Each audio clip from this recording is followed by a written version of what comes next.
اعوذ باللہ من الشیطان الرجیم بسم اللہ الرحمن الرحیم۔ آیت نمبر 79 تک ہم نے پڑھا تھا، اور وہی ہمارے پلیٹ فارم کا جو ایشو ہے، جو ہمارا جو تھیم ہے، ہمارے تبلیغ کا جو مقصد ہے، وہ یہاں پر بیان تھا کہ برباد ہوں گے، تباہ ہوں گے وہ لوگ جو جھوٹ بات لکھتے ہیں، اللہ کی باتیں لکھتے ہیں اور وہ اللہ کی طرف سے نہیں ہوتی ہیں۔ وہ لکھتے ہیں کتاب اپنے ہاتھوں سے، پھر وہ کہتے ہیں ھذا من عند اللہ، اور اللہ فرماتے ہیں وما ہوا من عند اللہ۔ اور ان کا مقصد کیا ہوتا ہے کہ یہ کچھ عزت کما لیں، اپنے نام کما لیں، یا اس سے لٹرلی پیسہ کما لیں۔ ہر طرح کی کمائی کتابوں کے ذریعے ہوتی ہے کہ جی یہ اتنے کتاب کے مصنف ہیں اور ان کی کتابیں اتنے 100 اتنے 1000 اتنے لاکھ چھپتی ہے، اتنے ملکوں میں فروخت ہوتی ہے، یونیورسٹی میں پڑھائی جاتی ہے۔ تو بہت ساری چیزیں ہوتی ہیں جو کمائی کا ذریعہ کہلاتی ہیں، چاہے وہ عزت کمائیں، چاہے داد کمائیں، چاہے پیسہ کمائیں۔ تو برباد ہوں گے وہ لوگ، ایسے لوگ تمام برباد ہوں گے جو یہ کمائی کرتے ہیں کسی بھی ذریعے سے۔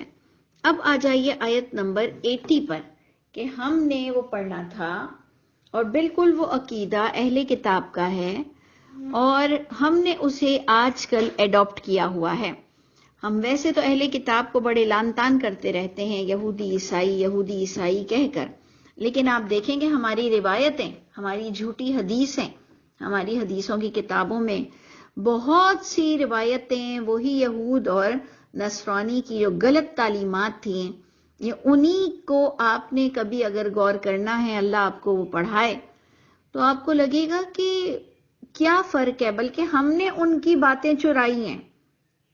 جو ہماری کتابیں لکھی ہیں مسلمانوں کی، اللہ کے رسول کے بعد جو لکھی گئی ہیں، وہ آپ دیکھیں گے کہ زیادہ تر وہ جو بے دین لوگ تھے، جو کہ مسلمان اپنے آپ کو کہتے تھے، اہل کتاب میں سے جو بے دین لوگ تھے، ان کی لکھائی ہوئی باتوں کو، ان کی لکھی ہوئی باتیں آپ کو ہماری تفسیروں میں ملیں گے۔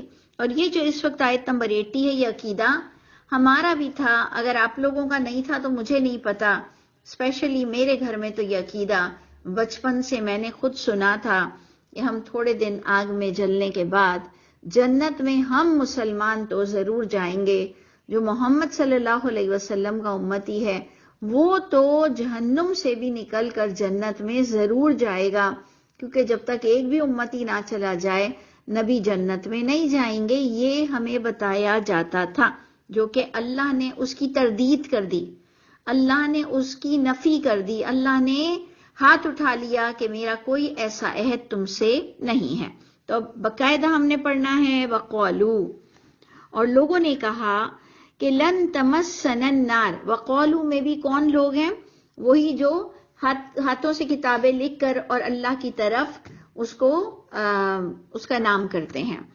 تو انہوں نے کہا کہ لن تمسنا النار، ہرگز نہیں چھوئے گی ہم کو آگ، الا ایاما معدودہ، سوائے گنتی کے دن، سوائے ایام جو کہ معدودہ ہوں گے، گنے چنے ہوں گے، اس میں ہمیں آگ چھوئے گی تو چھوئے گی۔ ویسے ہم وارث ہیں جنت کے، اور ہم ایٹ لاسٹ اسی جنت میں جائیں گے۔ اس کا آنسر بھی آپ دیکھ لیجئے، اسی آیت میں اس کا آنسر آ گیا، کیونکہ میرے بھی کان کھڑے ہو گئے کہ ہم بھی تو یہی کہتے ہیں، وہ بھی یہی کہتے ہیں، تو چلو آ کر اللہ کا آنسر سنتے ہیں کہ اللہ کیا کہہ رہے ہیں۔ تو اللہ نے تو ہم سب کے بس چیزوں کو ٹھنڈا کر دیا۔ اللہ نے کہا اتخذتم، اے نبی ذرا ان سے پوچھو کہ کیا لیا ہے تم سے اللہ کے پاس، اللہ نے کوئی عہد؟ یہ اتنی بڑی بات تم کیسے بغیر اجازت اللہ کے کر رہے ہو کہ جی ہمیں کچھ دن آگ چھوئے گی پھر ہم اس آگ سے نکل آئیں گے؟ کیا لیا ہے تم سے اللہ کے پاس اللہ نے کوئی عہد؟ بس ہرگز نہیں وہ خلاف کرے گا اللہ اپنا عہد۔ کیا ایسی کوئی بات ہے کہ اللہ نے اگر عہد لیا ہے اور اللہ اپنے عہد کے تو خلاف جاتے نہیں ہیں، تو کیا ایسی کوئی اوتھینٹک بات ہے؟ اور بھی ہم نے کہا اللہ پھر اور بھی بتائیے نا، تو اللہ کہہ رہے ہیں ام تقولون علی اللہ، کیا تم کہہ رہے ہو اللہ پر ما لا تعلمون، جس کا تمہیں کوئی علمی صحیفہ، کوئی علمی آیت، کوئی ان ٹیکسٹ کچھ نہیں دیا گیا. تم وہ باتیں کرتے ہو اللہ کے پاس، اللہ کی وہ باتیں لاتے ہو. تو جناب آج جب ہم لوگوں کو پوچھتے ہیں کہ یہ کہاں لکھا ہے، تو وہ کہتے ہیں جی بخاری میں یا فلاں میں یا ترمذی میں، تو ہم کہتے ہیں نہیں، ہم اللہ کے صحیفے کی بات کر رہے ہیں. تو وہ بھنوٹ ہو کے کہتے ہیں تم لوگ تو قرآن کے علاوہ کچھ نہیں مانتے ہو. الحمدللہ الحمدللہ، ہمارا تعارف ہم یہی کرانا چاہ رہے تھے، اور الحمدللہ اب آپ کے منہ پر وہ آ گیا. بس ہم یہ سننا چاہ رہے تھے کہ ہم اللہ کی کتاب کے علاوہ کوئی بات کو دین کا درجہ نہیں دیتے ہیں، بلکہ بہت بڑا گناہ ہے. ام تقولون علی اللہ ما لا تعلمون، کہ کیا تم وہ باتیں کرتے ہو جس کا اللہ نے تمہیں علم نہیں دیا. علم اللہ کہاں سے دیتے ہیں؟ صرف الہامی کتاب سے ہی اللہ سے کلام کیا جاتا ہے، اور کسی ذریعے سے آپ اللہ سے کلام نہیں کر سکتے ہیں. جائیں جا کے چھانٹ لیں، میری اصلاح کر لیں کہ کوئی اور ذریعہ ہے اللہ سے کلام کا اوتھینٹک، جس کو آپ دلیل کے طور پر رکھ دیں کہ یہ اللہ نے جو مجھ سے بات کی ہے تو جی یہ دین کا درجہ اور الہامی کتاب کا درجہ رکھتی ہے. کیونکہ ویسے بھی ہم تو ختم نبوت پر ایمان رکھتے ہیں، تو پھر ہم پر تو بالکل ہی سوٹ نہیں کرتی ہے وہ باتیں جو اللہ کے نبی کے بعد لوگوں نے ایز اے دین جاری کر دیا اور اپنے ختم نبوت کے کانسیپٹ کو بڑا سراہ رہے ہیں. ختم نبوت کا تو مطلب یہ ہے کہ اللہ کے نبی پر جو کتاب آئی اس کے بعد تمہاری کوئی بات نہیں مانی جائے گی. اور ایون قرآن نے بھی کلیئر کہہ دیا کہ جو تمہیں سوال کرنا ہے نبی کی موجودگی میں کر لو، اس کے بعد تمہیں کوئی جواب نہیں ملنے والا. تو تمہارا اتنا دین اتنا لیندی، اتنا لمبا چوڑا کیسے ہو گیا؟ اس قرآن کے علاوہ مسلمانوں کا دین اتنا لمبا چوڑا کیسے ہو گیا؟ وہ تو اینڈ ہو جانا تھا اللہ کے نبی کے دور میں. اس لیے آپ لوگ سب کے لیے بھی یہ سوچنے کی بات ہونی چاہیے. اللہ تعالیٰ اب ہمیں کہتے ہیں، بڑی خوبصورتی کے ساتھ اس کو سمجھنے والی بات ہے، ذرا غور سے دیکھیے گا کہ اللہ تعالیٰ اس کا ایک اور آنسر ہم کو دے رہے ہیں. کس طرح سے؟ اللہ کہہ رہے ہیں آؤ میں تمہیں بتاؤں کہ جہنم میں سے کوئی نکل سکتا ہے کہ نہیں، اور جہنم میں کون جائے گا. آؤ اللہ اب ہم کو بتاتے ہیں. بلا، ہاں ہاں کیوں نہیں، آؤ سنو. من کسب سیئہ، جو برائی کمائے گا، جو برائی کمائے گا، چاہے وہ محمد صلی اللہ علیہ وسلم کی امت سے ہو، عیسیٰ، موسیٰ، ابراہیم علیہ السلام، یا کوئی اور نبی کا امتی ہو. من، جبکہ ہم چھوٹے تھے تو ہم نے کہا ہم تو مسلمان بس اسپیشل ہیں. سچ یقین جانے میں بچپن میں تو یہی سمجھتی تھی کہ ہم اسپیشل لوگ ہیں. اللہ آپ کا شکر ہے کہ آپ نے ہمیں محمد صلی اللہ علیہ وسلم کی امت سے پیدا کیا. اللہ آپ کا شکر ہے، اللہ آپ کا احسان ہے. اگر ہم کہیں اور پیدا ہو جاتے تو ہمارا کیا ہوتا؟ تو جناب جو دوسرے لوگ نبی کی امت سے پیدا نہیں ہوئے ہیں ان کے ساتھ اللہ نے کوئی ناانصافی کرنی ہے؟ اللہ تو کہہ رہے ہیں سارے نبی برابر ہیں. تو اللہ کہہ رہے ہیں آؤ سنو، جو جس شخص نے کسب سیئہ، جو برائی کمائے گا اور مر جائے گا. یہ میں کیوں کہہ رہی ہوں اور مر جائے گا؟ یہ میری انڈرسٹینڈنگ ہے. احاطت بہ خطیئتہ کا انٹرپریٹنگ میں نے کی ہے اپنے لفظوں میں جو میں نے سمجھا کہ جس نے کمائی برائی اور احاطہ کر لیا گیا اس کے ساتھ، اس کی برائیوں کو گھیر لیا گیا، لاک ہو گیا. وہ گھیر لیا گیا کا بھی مطلب آپ جانتے ہوں گے، لاک ہو گیا. آپ دیکھتے ہیں نا کوئز شو میں بھی جب وہ آنسر دے دیتا ہے تو وہ کہتے ہیں لاک کر دیں. لاک کرنے کا مطلب ہے اینڈ.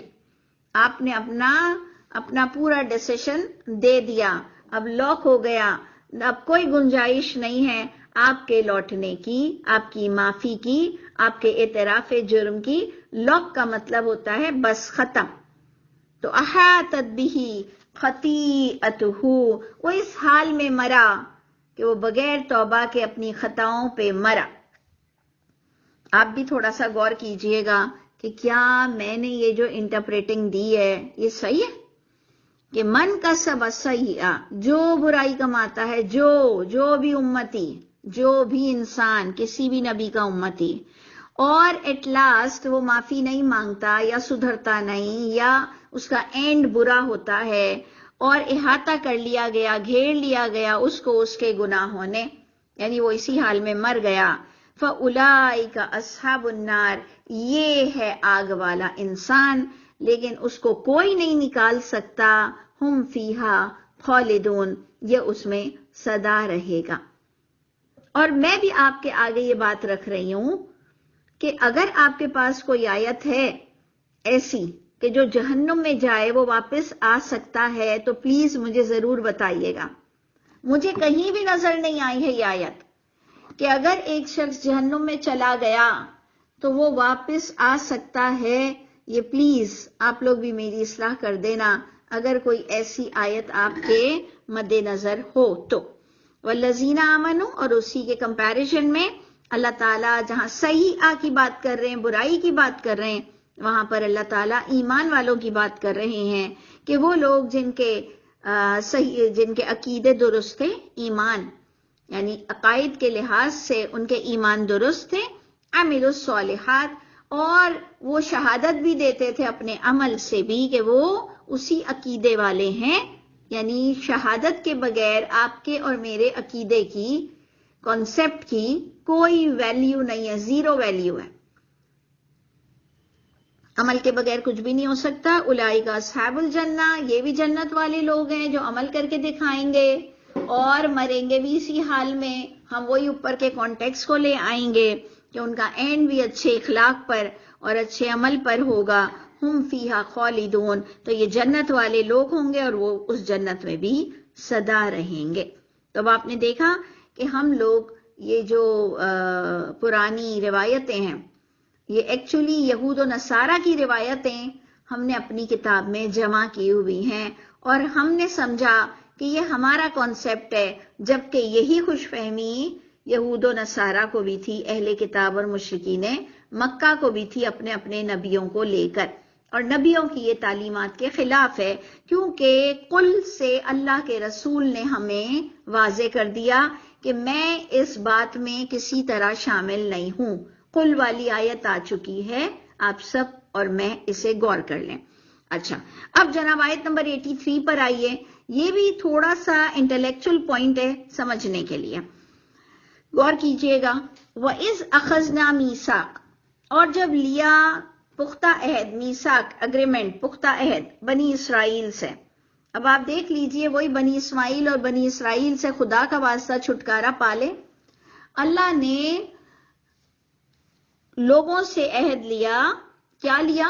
بنی اسرائیل سے جو عہد ہے وہ آپ کے پورے قرآن میں ہو بہو آپ کے ساتھ بھی یہی عہد ہے۔ غور کر لیجئے گا میری اس بات پر کہ جو بنی اسرائیل سے اس وقت بات ہو رہی ہے، یہی پورا عہد آپ سے بھی جگہ جگہ لیا گیا ہے۔ تو اس کا مطلب یہ اگر انفارمیٹیو آیت ہے لیکن عہد میں آپ بھی آئے ہوئے ہیں، اسپیشلی کوئی بنی اسرائیل نہیں آیا ہوا ہے۔ جب پختہ عہد لیا بنی اسرائیل سے اللہ تعالیٰ نے، number 1، come to the point, لا تعبدون الا اللہ، ہم سے بار بار لیا جا رہا ہے، لا تعبدون الا اللہ، نہیں تم پکارو گے، نہیں تم عبادت کرو گے، نہیں تم بندے بنو گے، مگر صرف اللہ کے بندگی کرو گے، اللہ کو پکارو گے۔ نمبر 2، وَبِالْوَالِدَيْنِ إِحْسَانًا، یہ ہمیں جگہ جگہ یہ آرڈر ملا ہے۔ نمبر 3، وَذِي الْقُرْبَى، وَبِالْوَالِدَيْنِ إِحْسَانًا، اور ذِی الْقُرْبَى یہ عطفہ جائے گا، قرابت والوں سے بھی احسان کرنے کا حکم دیا گیا، یتامہ سے بھی، مساکین سے بھی، وَقُولُوا لِلنَّاسِ حُسْنًا، ذی القربہ، یتامہ، مساکین، اور پھر سب کو مرج کر کے للناس ہو گیا، تمام لوگوں سے، یعنی کافروں سے بھی تم بدتمیزیاں نہیں کرتے پھرو گے، للناس، تمام لوگوں سے تم تمیز اور ایٹیکیٹ میں بات کرو گے، اپنے اخلاق کو گرنے نہیں دو گے۔ وَقُولُوا لِلنَّاسِ حُسْنًا، اور کہو گے لوگوں کے لیے اچھی بات، حسین بات، کہ انسان کا دل نہ دکھے۔ وَأَقِیمُوا الصَّلَاةَ، دیکھیں پہلے آپ نے غور کیا، احسان کرنا، بڑھ کر نیکی کرنا، بدلہ مت دینا صرف کہ جی اس نے میرے ساتھ اتنا کیا تو میں اس کے ساتھ اتنا کروں گا، بڑھ کر حسین سلوک کرنا ہے۔ اور اس کے بعد صلاۃ کی طرف اشارہ ہے، صلاۃ قائم کرنا ہے۔ اب آپ خود دیکھ لیجئے کہ بنی اسرائیل سے عہد لیا تو گویا آپ کو بھی صلاۃ کا حکم تھا، اور آپ اور میں سمجھ رہے تھے کہ صرف اللہ کے رسول ہی صلاۃ پڑھا کر گئے ہیں۔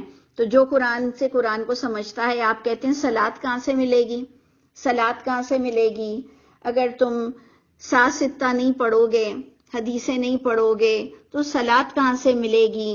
تو یہ تو دیکھیں نا، بنی اسرائیل کو بھی صلاۃ کے حکم ہے، ہمیشہ سے صلاۃ کے حکم ہے، پچھلے نبیوں پر بھی صلاۃ کے حکم ہے۔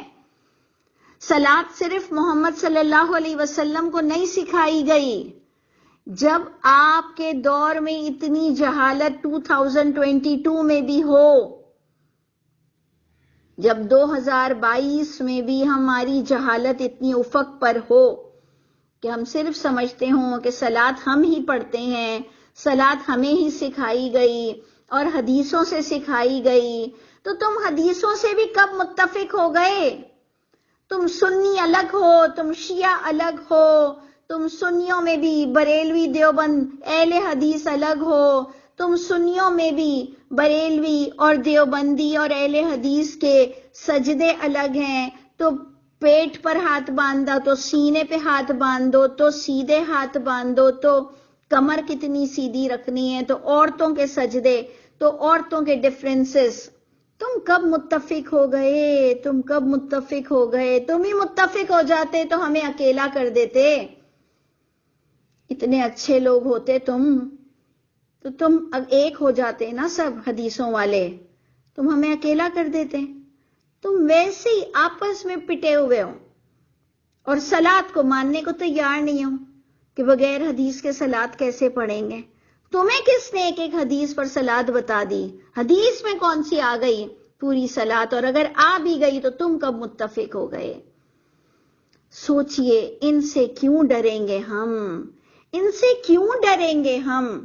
ایسے لوگوں سے کیوں جھجک کر بات کریں گے جو ہمارے دین کو اتنا داغدار کرتے ہیں اور اللہ کے نبی پر اتنا جھوٹ بولتے ہیں، اور ہم ان کے آگے نم جائیں؟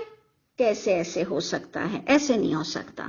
تو دیکھ لیجئے کہ بنی اسرائیل، جو تم کہہ رہے ہو نا کہ تم تو بنی اسماعیل ہو، میں تو کہہ رہی ہوں اس جھگڑے سے بھی نکل آؤ، بنی اسماعیل اور بنی اسرائیل کے، لیکن آ جاؤ، چلو یہ حکم اقیم الصلاح کا تو کس کو مل رہا ہے؟ بنی اسرائیل کو مل رہا ہے، اور آپ کو بھی مل چکا ہے۔ اب بتاؤ، اللہ کہہ رہے ہیں صلاۃ قائم کرنا، اور بیت اللہ میں ہی پڑھ رہے تھے وہ نماز، وہ بیت اللہ میں ہی وہی بھی اتر رہی ہے، وہیں پر نبی بھی وہیں پر مبعوث ہوئے ہیں۔ زکوٰۃ تم نے بڑی اپنی مین میڈ بنا لی، 2.5% والی، اور وہ بھی صرف رمضان میں۔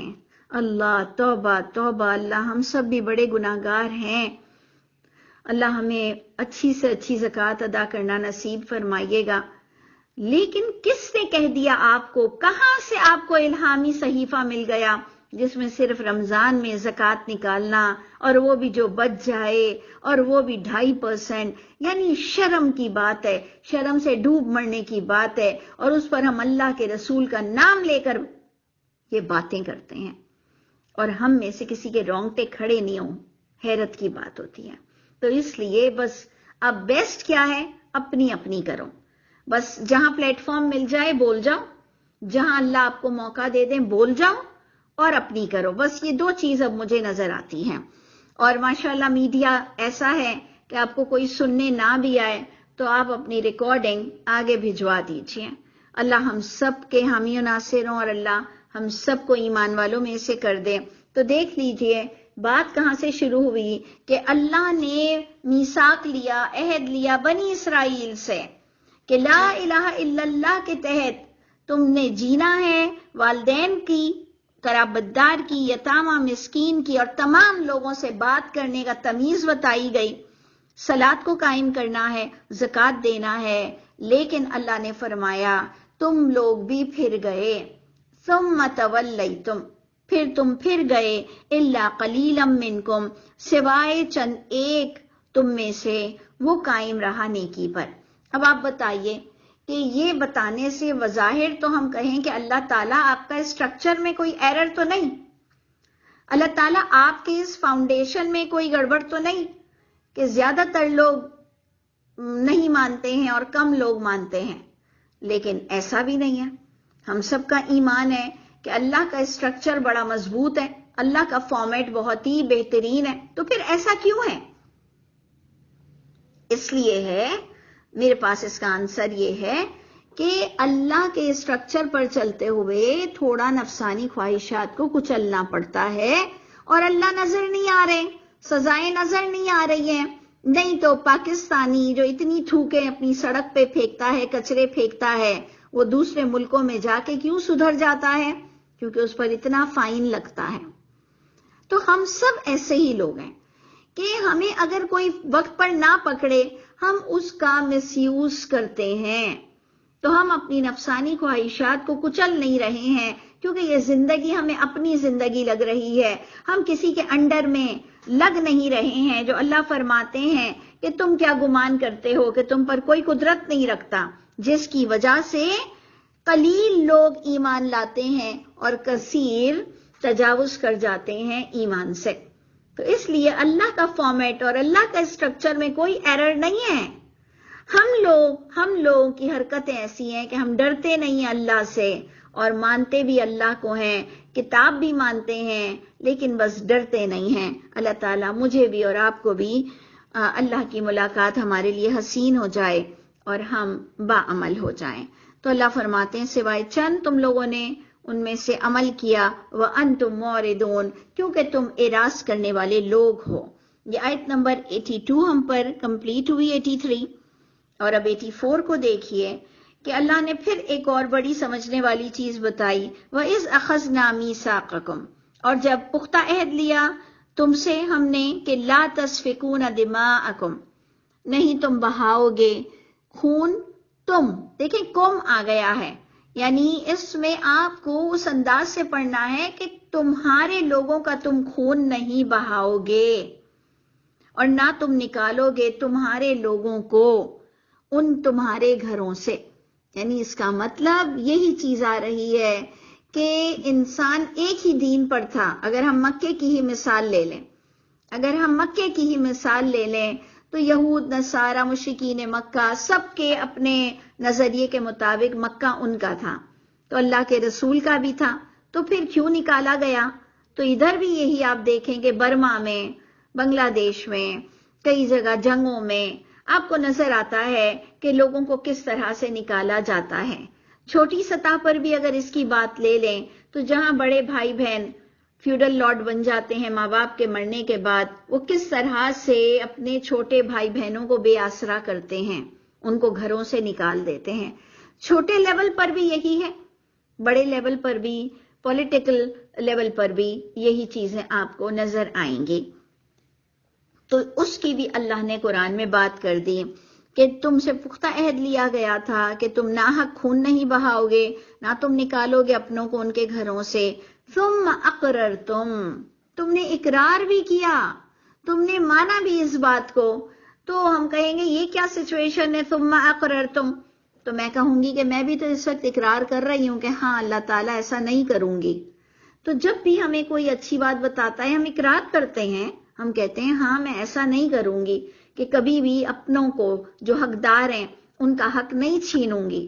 تو یہی چیز ہے کہ تم نے مانا، تمہیں یہ بات صحیح لگی، کیریکٹر بلڈنگ پر پوری اتر رہی تھی۔ اللہ کوئی غلط بات تم سے، کوئی خاص نفسانی خواہشات کو کچلنے کا نہیں کہہ رہے تھے۔ اللہ نے تم سے ایک عام بات کی، تم نے اقرار کیا، اور ہم بھی آج اقرار کر رہے ہیں کہ ہاں یہ غلط کام انشاءاللہ ہم کبھی نہیں کریں گے۔ وَأَنْتُمْ تَشْهَدُونَ، تم گواہ تھے اس بات کے کہ تمہیں یہ بات صحیح لگی تھی۔ واقعی اس وقت مجھے بھی یہ بات صحیح لگ رہی ہے کہ جس کا جو حق ہو اس کو ہم کیوں جینے نہیں دیتے ہیں۔ لیکن پھر اس کے بعد کچھ آیت کا یوں ٹرننگ ہے، ثم انتم ہؤلاء، یہ بڑی پیاری ٹرننگ پوائنٹ ہے آیت ہی کا، ثم انتم ہؤلاء، یعنی تم نے اقرار کیا، ہاں تم وہی لوگ ہو، اقرار کے بعد پھر بے نیازی برتنا، اقرار کرنے کے بعد کیئر فری رہنا اور داد نہیں دینا، تم وہی لوگ ہو، تقتلون انفسکم، تم نے وہی کیا جو تمہاری خواہش نفس تھی، جو تمہیں حصہ ملنا تھا، جو تمہیں سب چاہیے تھا، تم وہی لوگ ہو، تم نے قتل بھی کیا، تم نے لڑا بھی اپنوں سے، تم نے نکالا بھی ایک جماعت کو تم میں سے ان کے گھروں میں سے۔ یعنی آپ دیکھ لیجئے کہ یہ جو گرامر آ رہی ہے نا، اس سے ثابت ہو رہا ہے کہ ان کا بھی گھر تھا، ان کے اپنے والے تھے، ان کا بھی حق بنتا تھا۔ آپ ان کی گرامر کو سب کو دیکھیے تو آپ کو لگے گا کہ ان کے بھی حصے تھے، لیکن تم کو جب اللہ نے اپر ہینڈ دیا، تم نے یہ کیا کہ تم نے قتل کیا اپنوں کو، تم نے نکالا ایک جماعت کو تم میں سے۔ اب آپ ایمانداری سے بتائیے کہ یہ گرومنگ، یہ اللہ تعالیٰ اہل کتاب کو، مشرکین مکہ کو اللہ کے رسول کے لیے سمجھا رہے ہیں کہ دیکھو یہ ظلم نبی کے ساتھ مت کرو، دیکھو یہ حرکت نہیں کرو، لوگوں کو ہجرت پر مجبور مت کرو۔ کیا اس آیتوں کے اندر آپ کو ہجرت نظر آ رہی ہے؟ غور کیجئے گا کہ تم وہی لوگ ہو، تم نے نکالا ایک جماعت کو ان کے گھروں سے، تظاہرون علیہم بالاثم والعدوان، اور تم نے چڑھائی کی ان پر گناہ کے بھی ساتھ اور زیادتی کے بھی ساتھ۔ اور اب ایک اور ٹرننگ پوائنٹ آ رہا ہے، اب ایک اور پوائنٹ آ رہا ہے، وہ تھوڑا اگر اللہ کے رسول سے میچ نہیں بھی کر رہا، لیکن وہ ہم سب کے سمجھنے کے لیے ہے، بڑا پولیٹیکل سٹائل ہے، یہ بڑا گھمبیر سٹائل ہے، یہ بھی چھوٹے درجے میں بھی ہوتا ہے اور یہ بڑے درجے میں بھی ہوتا ہے کہ وَإِن يَأْتُوكُمْ أُسَارَىٰ، اور اگر وہ آ جائیں تمہارے ہاتھوں کے نکالے ہوئے، جنہیں تم نے رسوا کیا، جنہیں تم نے ذلیل کیا، ایز اے قیدی بن کر جب وہ تمہارے پاس ہی لوٹیں، تفادوہم، تم فدیہ دیتے ہو ان کا، تم فدیہ دیتے ہو ان کا، تو بریکٹ میں ہم کیا ڈالیں گے، تم فدیہ دے کر ان کو چھڑاتے ہو پھر قید سے، یعنی احسان جتاتے ہو، تم فدیہ دے کر ان کو چھڑاتے ہو، ان پر احسان جتاتے ہو، وَهُوَ مُحَرَّمٌ عَلَيْكُمْ إِخْرَاجُهُمْ، اور حالانکہ حرام تھا تم پر ان کا نکالنا ہی، انیشیلی جو پہلی سطح پر تم نے حرکت کی تھی وہی حرام کام کیا تھا، لیکن پھر تم نے کیا کیا کہ تم نے فدیہ دے کر ان کی جان کو چھڑایا۔ یہ میں آپ کو بتا رہی ہوں نا، چھوٹے لیول پر بھی ہوتا ہے کہ گھر سے نکال دیتے ہیں بیوی کو، بچوں کو،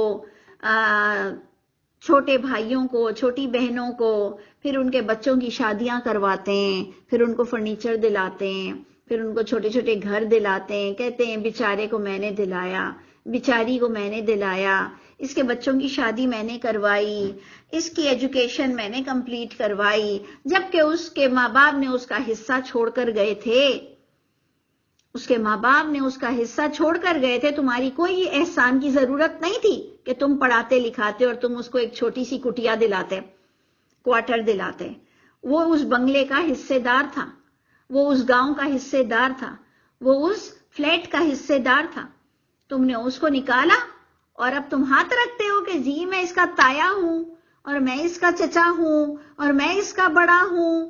تو ایسے بے شرم بے غیرت لوگ نا ہر دور میں ہوتے ہیں، اور اسی طرح یہ پولیٹیشنز ایسا ہی کرتے ہیں، پولیٹیکلی پورا ورلڈ اوور میں یہی ہے کہ تم ہی بمبارڈنگ کرواتے ہو، پھر تم ہی ان کے لیے فنڈز ریلیف دیتے ہو، پھر وہاں کھانے پہنچاتے ہو، پھر اتنی تصویریں بنواتے ہو، پھر ان پر قرض دیتے ہو، پھر ان کے قرض کو معاف کرتے ہو، یہ سب حرکتیں ساری بڑی سطح پر بھی ہوتی ہیں، پھر ان کو تم سکنے ندیدے بناتے ہو، ان کو تم اوپر سے کھانا پھینکتے ہو، جبکہ یہ سب کیا دھرا تمہارا ہی تھا۔ تو یہ کسی سے ڈھکی چھپی بات نہیں ہے، یہ آپ لوگ سب جانتے ہیں، ہم سب کو اپنا اپنا محاسبہ کرنا چاہیے کہ ہم ایسے ویلن، یہ تو وہ ہے جو بہت ہی بڑا ویلن ہے، یا وہ جو ہمارے یہاں کہتے ہیں نا شریف بدماش، یہ وہ ہے۔ تو اللہ ہم سب کو ایسا مکار شخصیت ہونے سے اللہ بچا لے۔ یہ ایک مکار شخصیت کو اللہ تعالیٰ نے پورا ویژولائز کیا ہے۔ پروردگار ہم جہاں کہیں غلطی پر ہیں ہماری عافیت کے ساتھ اصلاح فرمائیے، کیونکہ ایسے لوگوں کا انجام بہت برا ہوتا ہے۔ اس پر اللہ خود ہی پوچھ رہے ہیں آپ سے اور مجھ سے، یہ سزا، اس کی سزا کیا ہونی چاہیے؟ اللہ یہ مجھ سے اور آپ سے ہی پوچھ رہے ہیں کہ بتاؤ تمہاری سزا کیا ہونی چاہیے، جیسے ایک قاتل سے پوچھا جاتا ہے کہ بتاؤ تمہاری سزا کیا ہو۔ اللہ فرماتے ہیں افتؤمنون ببعض الکتاب وتکفرون ببعض، کیا پس تم ایمان رکھتے ہو کہ فدیہ دے کے اپنے والوں کو چھڑا لینا، یہ بات تمہیں اچھی طرح پتہ لگ رہی ہے کہ یہ نیکی ہے، تم کتاب کے کچھ حصے کو مانتے ہو، اور جو تم نے ان کو ذلیل کر کر ان کا حصہ کھایا اور ان کو در بدر کیا، وَتَكْفُرُونَ بِبَعْضٍ، تم کفر کرتے ہو کچھ کا اور تم ایمان لاتے ہو کچھ پر، فَمَا جَزَاءُ، ایسی مکاری کی کیا سزا، کیا جزا، مَن يَفْعَلُ ذَلِكَ مِنْكُمْ، جو ایسا کرے تم میں سے، سوائے ذلیل ہوگا۔ یہ اللہ کی طرف سے سزا آ چکی، سوائے وہ ذلیل ہوگا، دنیا میں بھی ہوگا اور قیامت کے بھی دن ہوگا۔ اللہ ہمیں ذلت سے پہلے معافی مانگنے والا اور اصلاح کرنے والا بنا دیجئے۔ پھر اس نے جب بغیر توبہ کے وہ مرا ہے، احاطت بہ خطیئتہ کے ساتھ اگر وہ مرا ہے، تو یردون الی اشد العذاب،